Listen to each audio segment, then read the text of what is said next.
অসমৰ মানুহে ফ্ৰীমে খানেৱালাহে বুলি কোৱা কথাটো কোনো কাৰণত গ্ৰহণযোগ্য নহয়। বিয়াৰ প্ৰলোভনেৰে সৈতে যৌন শোষণ চলোৱাৰ অভিযোগত অভিযুক্ত এগৰাকী ব্যক্তিৰ সপক্ষে ছাত্ৰ সন্থাৰ স্থিতি থকাৰ কোনো প্ৰশ্নই আহিব নোৱাৰে আৰু সেইকাৰণে ছাত্ৰ সন্থাই তেখেতৰ সপক্ষে স্থিতি ল'ব বুলি আশা কৰাটোও অনুচিত।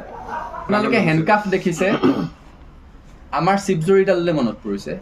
কোনো অনা অসমীয়া ব্যৱসায়ীৰ হৈ পেট্ৰল পাম্প দখল কৰিব গৈছে বুলি অভিযোগত আজিলৈকে কোনো প্ৰাক্তন ছাত্ৰ সন্থাৰ নেতা অভিযুক্ত হোৱা নাই। গতিকে প্ৰাক্তনসকলক তেখেতৰ সৈতে তুলনা কৰি একাকাৰ নকৰিবৰ কাৰণে সকলোকে অনুৰোধ জনাইছোঁ।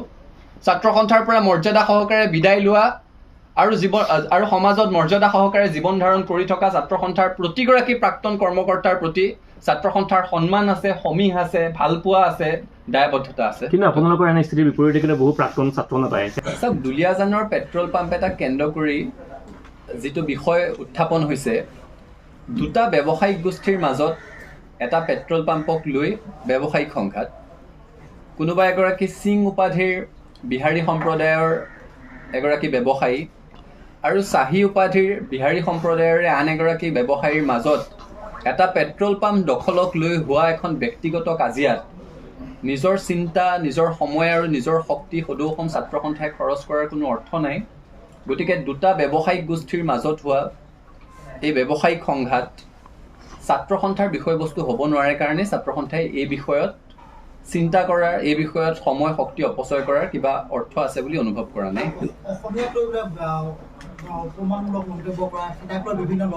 সেইটোতো আছে। সমান্তৰালভাৱে প্ৰসংগটো এইকাৰণে উত্থাপন হৈছে যিহেতু শংকৰজ্যোতি বৰুৱা সদৌ ছাত্ৰ সন্থাৰ প্ৰাক্তন সাধাৰণ সম্পাদক। যিগৰাকী ব্যক্তিৰ কথা আপোনালোকে উল্লেখ কৰিছে, তেখেত সদৌ অসম ছাত্ৰ সন্থাৰে এগৰাকী সদস্যাক বিয়াৰ প্ৰলোভনেৰে যৌন শোষণ চলোৱাৰ অভিযোগত অভিযুক্ত হৈ ছাত্ৰ সন্থাৰ মজিয়াৰ পৰা বহিষ্কাৰ হোৱাৰ ভয়ত ছাত্ৰ সন্থাই এৰি যাব লগা হৈছিলে। গতিকে ছাত্ৰ সন্থাৰ এগৰাকী সদস্যাক যৌন শোষণ চলোৱাৰ অভিযোগত যিগৰাকী ব্যক্তি অভিযুক্ত, ছাত্ৰ সন্থাৰ সেই সদস্যগৰাকী এতিয়াও সংগঠনটোত আছে। তেওঁ এতিয়াও আদালতৰ দুৱাৰ টুকুৰিয়াই আছে, আদালতত আইনী যুঁজ চলি আছে। এতিয়াও সদৌ অসম ছাত্ৰ সন্থাই সেই ঘটনাৰ সন্দৰ্ভতে গঠন কৰি দিয়া 10জনীয়া তদন্ত সমিতিয়ে প্ৰথম প্ৰতিবেদন দাখিল কৰিছে, দ্বিতীয়খন প্ৰতিবেদন দিবলৈ এতিয়াও বাকী আছে, য'ত সেই ব্যক্তিগৰাকীৰ সন্দৰ্ভত কেতবোৰ গুৰুতৰ অভিযোগ উত্থাপন কৰা হৈছে। গতিকে ছাত্ৰ সন্থাৰ এগৰাকী সদস্যক বিয়াৰ প্ৰলোভনেৰে সৈতে যৌন শোষণ চলোৱাৰ অভিযোগত অভিযুক্ত এগৰাকী ব্যক্তিৰ সপক্ষে ছাত্ৰ সন্থাৰ স্থিতি থকাৰ কোনো প্ৰশ্নই আহিব নোৱাৰে আৰু সেইকাৰণে ছাত্ৰ সন্থাই তেখেতৰ সপক্ষে স্থিতি ল'ব বুলি আশা কৰাটোও অনুচিত। কাৰণ আমাৰ ঘৰৰ এগৰাকী ছোৱালী, সেই ছাত্ৰীগৰাকীৰ মাকে কৰা ফোনটো, সেই ছাত্ৰীগৰাকীৰ মাকে সময়ে সময়ে আমাৰ সৈতে পতা কথা বতৰাবিলাক আমাৰ মনত এতিয়াও বিধি থাকে যে মোৰ ছোৱালীজনীক আচু কৰিবলৈ পঠিয়াইছিলোঁ, তাইৰ লগত কিয় এনেকুৱা হ'বলৈ পালে, তোমালোকে তাইক ন্যায় দিব নোৱাৰিলা। সেই ছাত্ৰীগৰাকীয়ে আজিও ছাত্ৰ সন্থা কৰি আছে। দেখিছোঁ বহুতে ছাত্ৰ সন্থাৰ এই সন্দৰ্ভত এটা স্থিতি আশা কৰিছিলে, কিন্তু নিজৰ ঘৰৰ এগৰাকী সদস্যাক যৌন শোষণৰ অভিযোগত অভিযুক্ত এগৰাকী ব্যক্তিৰ সপক্ষে ছাত্ৰ সন্থাই স্থিতি লোৱাৰ কোনো প্ৰশ্নই আহিব নোৱাৰে।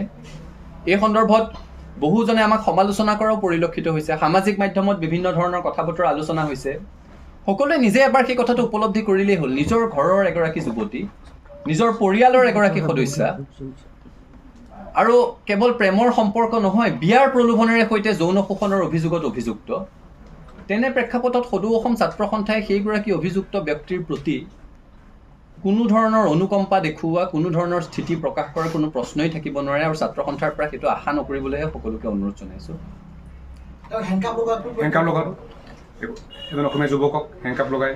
আপোনালোকে হেণ্ডকাফ দেখিছে, আমাৰ চিপজৰীডাললৈ মনত পৰিছে। সেই ছাত্ৰীগৰাকী যিদিনাখন হস্পিটেলত ভৰ্তি হৈছিলে, এগৰাকী ছাত্ৰ সন্থাৰ সদস্যা যেতিয়া সেই আপোনালোকে কৈ থকা যুৱকজনৰ প্ৰতাৰণাৰ বলি হৈ বিয়াৰ প্ৰলোভনেৰে কৰা যৌন শোষণৰ অভিযোগত সেই অভিযোগৰ বলি হৈ এগৰাকী যুৱতীয়ে আত্মহত্যা কৰিব লগা এটা পৰিৱেশৰ সৃষ্টি হৈছিলে, সেইগৰাকী যুৱতী এতিয়াও ছাত্ৰ সন্থাৰ সদস্যা। তেওঁ ন্যায় বিচাৰি আজিও ছাত্ৰ সন্থাৰ মজিয়াত মাত মাতি আছে, তেওঁ ন্যায় বিচাৰি আজিও আদালতৰ মজিয়ালৈ গৈ আছে, আজিও তেওঁ মানসিকভাৱে ভাঙি আছে। গতিকে যেতিয়া হেণ্ডকাফৰ কথা কয়, আমাৰ সেই চিপজৰীডাললৈ মনত পৰে। এতিয়া বহুতে প্ৰশ্ন কৰি আছে যে প্ৰাক্তনসকলৰ প্ৰতি আপোনালোকৰ কোনো দায়বদ্ধতা নাই। আপুনি এই প্ৰশ্নটো সোধাৰ কাৰণে মই ভাল পাইছোঁ। সদৌ অসম ছাত্ৰ সন্থাৰ সৈতে ছাত্ৰ সন্থাৰ প্ৰাক্তনসকলৰ সন্মান আৰু দায়বদ্ধতাৰ সম্পৰ্ক। আমি তেওঁলোকক সন্মান কৰোঁ, তেওঁলোকে মাতৃ সংগঠনটোক সন্মান কৰে, তেওঁলোক মাতৃ সংগঠনটোৰ প্ৰতি দায়বদ্ধ।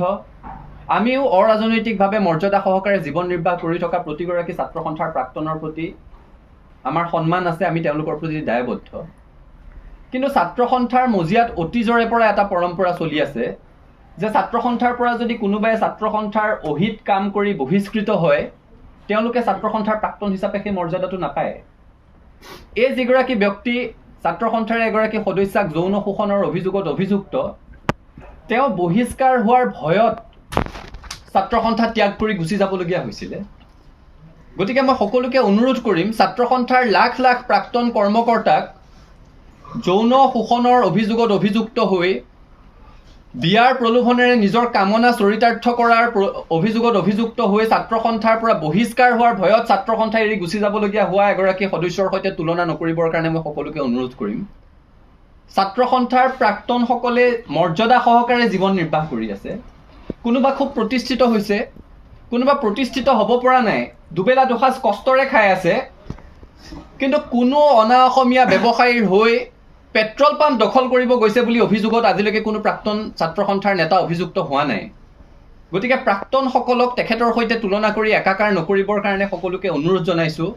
ছাত্ৰ সন্থাৰ পৰা মৰ্যাদা সহকাৰে বিদায় লোৱা আৰু সমাজত মৰ্যাদা সহকাৰে জীৱন ধাৰণ কৰি থকা ছাত্ৰ সন্থাৰ প্ৰতিগৰাকী প্ৰাক্তন কৰ্মকৰ্তাৰ প্ৰতি ছাত্ৰ সন্থাৰ সন্মান আছে, সমীহ আছে, ভালপোৱা আছে, দায়বদ্ধতা আছে। কিন্তু আপোনালোকৰ এনে স্থিতিৰ বিপৰীতে কিন্তু বহু প্ৰাক্তন ছাত্ৰ নেতাই আছে।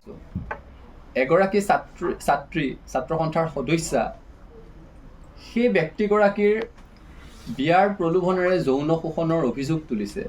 সেই অভিযোগৰ ভিত্তিত সেইগৰাকী ব্যক্তিয়ে ছাত্ৰ সন্থাৰ পৰা এক প্ৰকাৰ পলাই যাব লগা পৰিৱেশৰ সৃষ্টি হৈছিলে বহিষ্কাৰ হোৱাৰ ভয়ত।